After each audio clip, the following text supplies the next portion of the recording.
Mr. President, when he was running for president, Donald Trump laid out a pretty clear vision of how he would deal with Wall Street. He said, Wall Street has caused tremendous problems for us. He claimed that he wasn't going to let Wall Street get away with murder. And he called out Goldman Sachs as the prime example of a big bank that has too much influence over the political process. That was really powerful stuff. But when candidate Trump became President Trump, he seemed to forget every scrap of his tough on Wall Street talk. Within weeks of taking office, he turned over his administration's economic agenda to none other than Goldman Sachs. His senior strategist, Steve Bannon, spent half a decade at Goldman Sachs as an investment banker. His National Economic Council director, Gary Cohn, came directly from Goldman Sachs, where he spent 25 years and rose to become president of the bank. And his Secretary Treasury, Steven Mnuchin, spent 17 years at Goldman Sachs before leaving to start his own hedge fund. Which brings us to Jay Clayton, President Trump's nominee to run the Securities and Exchange Commission. To be fair, Mr. Clayton never worked at Goldman Sachs. He just worked for Goldman Sachs, taking their money and representing them for years as a lawyer at a major New York City law firm. So here we are, just over 8 years after Wall Street triggered a financial crisis and brought the economy to its knees, and President Trump has put the Goldman Sachs gang in charge of holding Wall Street accountable.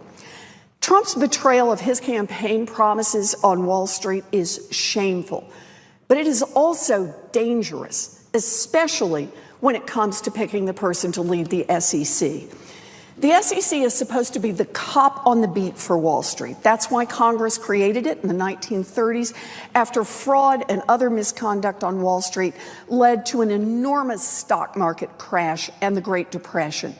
Congress gave the SEC the authority to oversee financial markets and to hold companies and individuals accountable when they defrauded investors. Now, when the SEC doesn't do its job, the consequences can be devastating. Look at what happened the last time the SEC was under Republican control, in the years leading up to the 2008 crisis. The SEC was asleep at the switch. While Wall Street flooded the market with dangerous securities and lied to investors, the SEC heard nothing, saw nothing, stopped nothing. The Republican-led SEC did nothing, and when the whole market blew up, it was ordinary investors and working families who got asked to bail out Wall Street. So what kind of SEC chairman would Mr. Clayton be? Let's start by looking at how he would lead the SEC's enforcement efforts against Wall Street, how he would be as a cop on the beat. Under ethics rules, for the first half of his term, Mr. Clayton cannot participate in any enforcement action that involves one of his former clients. That means he cannot take part in any case against Goldman Sachs. Okay, but there's more. Goldman Sachs is just one of his former big bank clients. Mr. Clayton also can't take action against Deutsche Bank or against UBS or against Barclays. These are some of Wall Street's biggest and most egregious repeat offenders, and Mr. Clayton would be barred from enforcing the law against them. And that's not all. Ethics rules also prevent Mr. Clayton from participating in any enforcement case against a party that is represented by his former law firm, Sullivan and Cromwell. Now, Sullivan and Cromwell is a premier Wall Street firm with a long client list that includes big banks like JP Morgan Chase and credit ratings agencies like Moody's. That means there'll likely be even more cases against top Wall Street firms that Mr. Clayton can't work on. Now, here's why that matters so much. For most enforcement actions, it takes a majority vote of the 5 SEC commissioners. In other words, it takes 3 people to advance an enforcement action. In a number of recent cases, the 2 Democrats have voted for stronger enforcement. and the 2 Republicans have voted against it.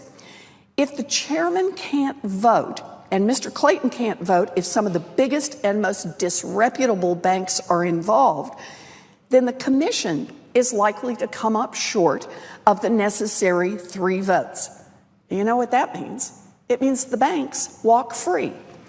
Confirming Mr. Clayton to run the SEC will almost certainly result in weaker enforcement against the major players on Wall Street.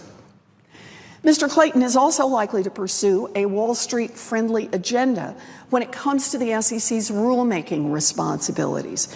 When he testified before me and before other members of the Banking Committee, Mr. Clayton refused to commit to completing the rules that Congress asked the SEC to write all the way back in 2010 as part of its post-crisis financial reforms.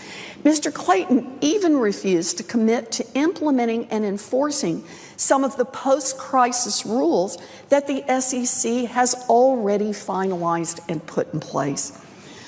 I don't have any faith that Mr. Clayton will be the kind of tough, independent leader that we need at the SEC. His nomination is just one more broken promise, one more time that Donald Trump has put Wall Street ahead of the interests of the American people. The last time a Republican president led us down this path, it resulted in the worst financial crash of our lifetimes. We can't go down that path again. I will be voting against Mr. Clayton's nomination, and I urge my colleagues to do the same. Thank you, Mr. President. I yield, and I suggest the absence of a quorum.